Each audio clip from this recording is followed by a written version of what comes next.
എൻ്റെ പ്രിയപ്പെട്ടവരെ, ഇന്ന് ഫെബ്രുവരി 25 ചൊവ്വാഴ്ച. എല്ലാവർക്കും എൻ്റെ സ്നേഹവന്ദനം. പ്രാർത്ഥിക്കാം. അമ്മേ പരിശുദ്ധമ്മേ, അമ്മേ പരിശുദ്ധമ്മേ, ദേവമാതാവേ, ദൈവമാതാവേ, അന്ന് അങ്ങ് കൃപാസനത്തിൽ പ്രത്യക്ഷപ്പെട്ട് വരാൻ പോകുന്ന മഹാദുരന്തത്തിൽ നിന്ന് രക്ഷപ്പെടാനും എല്ലാവർക്കും വേണ്ടി പ്രാർത്ഥിക്കുവാനും ആവശ്യപ്പെട്ടിട്ട് 20 വർഷം കഴിഞ്ഞ ഈ വേളയിൽ കൃപാസനത്തിലൂടെ ഞങ്ങൾക്കും ഈ ദേശത്തിനും അമ്മ മാധ്യസ്ഥം തേടി തന്ന എല്ലാ അനുഗ്രഹങ്ങൾക്കും കൃപകൾക്കും ഞങ്ങളിപ്പോൾ ഹൃദയം നിറഞ്ഞ നന്ദി പറയുന്നു. അമ്മേ പരിശുദ്ധമ്മേ, ജപമാല മാതാവേ, സകല കൃപാസനം പ്രാർത്ഥനകളോടും ചേർത്ത് ഞങ്ങളിപ്പോൾ പ്രാർത്ഥിക്കുന്ന ഈ കുടുംബത്തിന്റെ പ്രത്യേക നിയോഗം. മക്കളെ,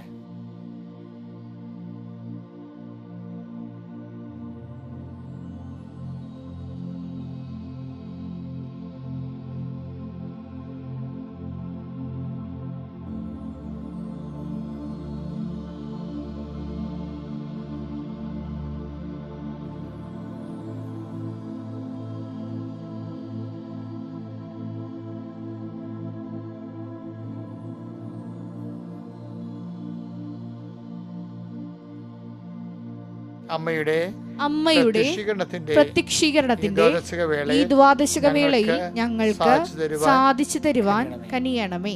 വിശ്വാസ പ്രമാണം. സർവശക്തനായ പിതാവും ആകാശത്തിന്റെയും ഭൂമിയുടെയും സൃഷ്ടാവുമായ ദൈവത്തിൽ ഞാൻ വിശ്വസിക്കുന്നു. അവിടുത്തെ ഏകപുത്രനും ഞങ്ങളുടെ കർത്താവുമായ ഈശോ മിശിഹായിലും ഞാൻ വിശ്വസിക്കുന്നു. ഈ പുത്രൻ പരിശുദ്ധാത്മാവിനാൽ ഗർഭസ്ഥനായി കന്യകാമറിയത്തിൽ നിന്ന് പിറന്ന് പൊന്തിയോസ് പീലാത്തോസിന്റെ കാലത്ത് പീഡകൾ സഹിച്ച് കുരിശിൽ തറയ്ക്കപ്പെട്ട് മരിച്ച് അടക്കപ്പെട്ട് പാതാളങ്ങളിൽ ഇറങ്ങി മരിച്ചവരുടെ ഇടയിൽ നിന്ന് 3-ാം നാൾ ഉയർത്ത് സ്വർഗത്തിലേക്ക് എഴുന്നള്ളി സർവശക്തിയുള്ള പിതാവായ ദൈവത്തിന്റെ വലതുഭാഗത്തിരിക്കുന്നു. അവിടെ നിന്ന് ജീവിക്കുന്നവരെയും മരിച്ചവരെയും വിധിക്കുവാൻ വരുമെന്നും ഞാൻ വിശ്വസിക്കുന്നു. പരിശുദ്ധാത്മാവിലും ഞാൻ വിശ്വസിക്കുന്നു. വിശുദ്ധ കത്തോലിക്കാ സഭയിലും പുണ്യവാന്മാരുടെ ഐക്യത്തിലും പാപങ്ങളുടെ മോചനത്തിലും ശരീരത്തിന്റെ ഉയർപ്പിലും നിത്യമായ ജീവിതത്തിലും ഞാൻ വിശ്വസിക്കുന്നു. ആമേൻ. സുഖസ്ഥനായ ഞങ്ങളുടെ പിതാവേ, അങ്ങയുടെ നാമം പൂജിതമാകണമേ.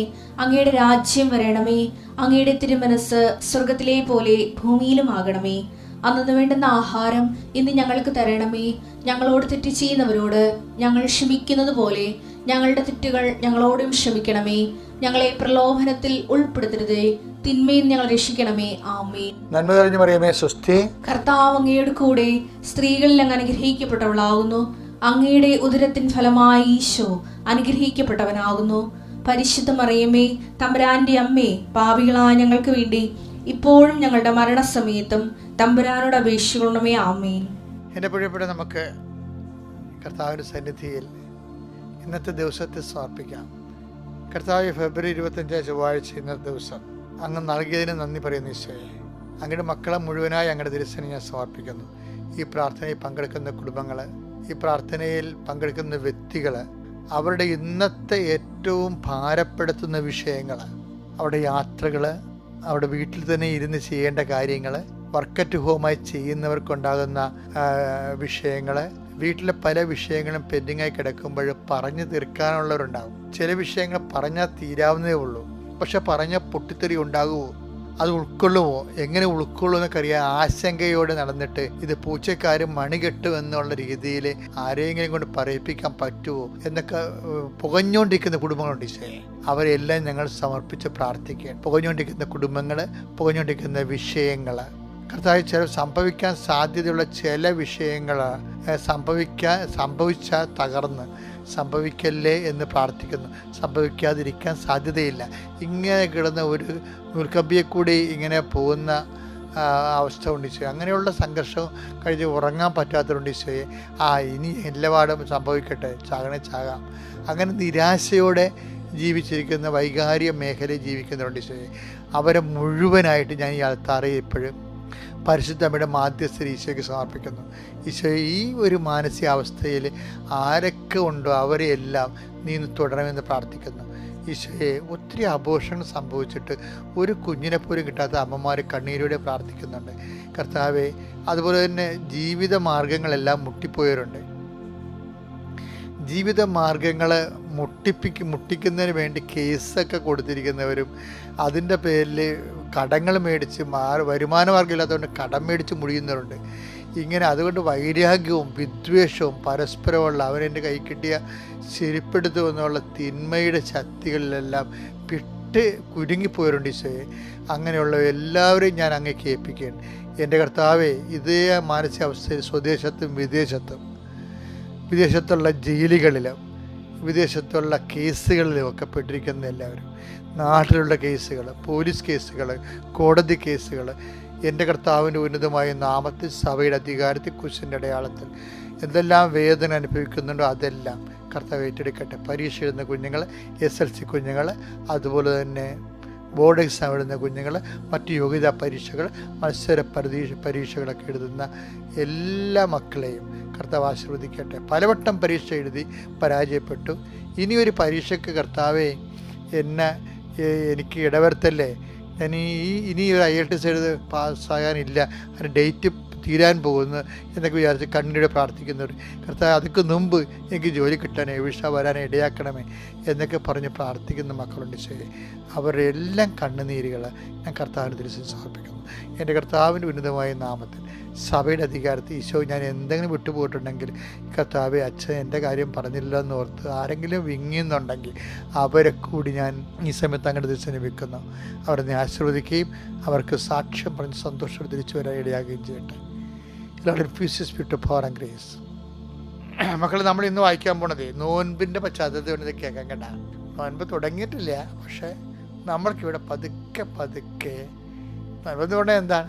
കർത്താവിനെ കണ്ടെത്താൻ കഴിയുന്ന ഇപ്പോൾ തന്നെ അവിടുത്തെ രക്ഷിക്കുന്നത്. അതാണ്, അതായത് ഏശയ്യ 55:6 കർത്താവിനെ കണ്ടെത്താൻ കഴിയുന്ന കർത്താവിനെ കണ്ടെത്താൻ കഴിയുന്ന ഇപ്പോൾ തന്നെ അവിടുത്തെ അന്വേഷിക്കുവിൻ. അവിടുന്ന് അരികെയുള്ളപ്പോൾ അവിടുത്തെ വിളിക്കുവിൻ. അതായത് ഈ നോൻപിന്റെ കാലം എന്ന് പറഞ്ഞിട്ടല്ല, ആയിരക്കണക്കിന് മനുഷ്യരെ കർത്താവിനെ കണ്ടെത്തുന്ന കാലമാണ്. അതുകൊണ്ട് തന്നെ നിങ്ങൾ നോൻപിൻ്റെ ഒപ്പം കൂടി സഞ്ചരിക്കണം, നോൻപിനോട് ചേർന്ന് സഞ്ചരിക്കണം. നോൻപെന്ന് പറയുമ്പോൾ നെഗറ്റീവായിട്ട് എടുക്കരുത് കേട്ടോ, അതിനുള്ള പോസിറ്റീവായിട്ട് കർത്താവിനെ കണ്ടെത്തുന്നൊരു കാലമാണ്. കർത്താവിനെ എന്തെല്ലാം തരത്തിൽ കണ്ടെത്താൻ പറ്റുമെന്നറിയോ? ഇപ്പോൾ യാക്കോബിൻ്റെ നമ്മൾ കാണിക്കുന്ന ഭക്തികളില്ലേ, ഭക്തികളെന്ന് വെച്ചാൽ കളങ്കിത കച്ചവടക്കാരെന്നൊക്കെ പറയില്ലേ. കളങ്കിത കച്ചവടക്കാരെന്നൊക്കെ പറയുമ്പോൾ ആരാണ്? സർക്കാരിനൊക്കെ വെട്ടിക്കുകയും പൊതുവെക്കുകയും ചെയ്യുമ്പോൾ, അതുപോലെ തന്നെ നല്ലതല്ലാത്ത സാധനങ്ങൾ വിറ്റ് ലാഭം ഉണ്ടാക്കുന്നവരൊക്കെ ഇല്ലേ. അപ്പം അങ്ങനെയൊക്കെ മനുഷ്യന് ദോഷം ചെയ്യുന്ന സാധനങ്ങൾ വിറ്റ് അങ്ങനെയൊക്കെ പറയുമ്പോൾ ചിലരവരെ കളങ്കിത കച്ചവടക്കാരനെ വിളിക്കും. പക്ഷേ നമ്മുടെ ഈ ആധ്യാത്മിക മേഖലയിൽ ഭക്തിയുടെ കാര്യത്തിലും കളങ്കിത ഭക്തി ഉണ്ടെന്നാണ് കർത്താവിൻ്റെ വചനത്തിലും. നിഷ്കളങ്കമായ ഭക്തിയുണ്ട്. അപ്പോൾ നോൻപ് കാലം ഭയങ്കര ഭക്തിയുടെ കാലമാണല്ലോ, അല്ലേ? കുരിശിൻ്റെ വഴി ഞങ്ങൾ ഇവിടെ ആലപ്പുഴ, എറണാകുളത്തൊക്കെ ആണെങ്കിൽ, ജില്ലകളിലൊക്കെ ആണെങ്കിൽ ദേവാസ്തപിടി, പുത്തമ്പാന, അമ്മാനം, അങ്ങനെ കുറേ ആചാരാനുഷ്ഠാനങ്ങൾ, ഭയങ്കര സമൃദ്ധമായ ആചാരാനുഷ്ഠാനം.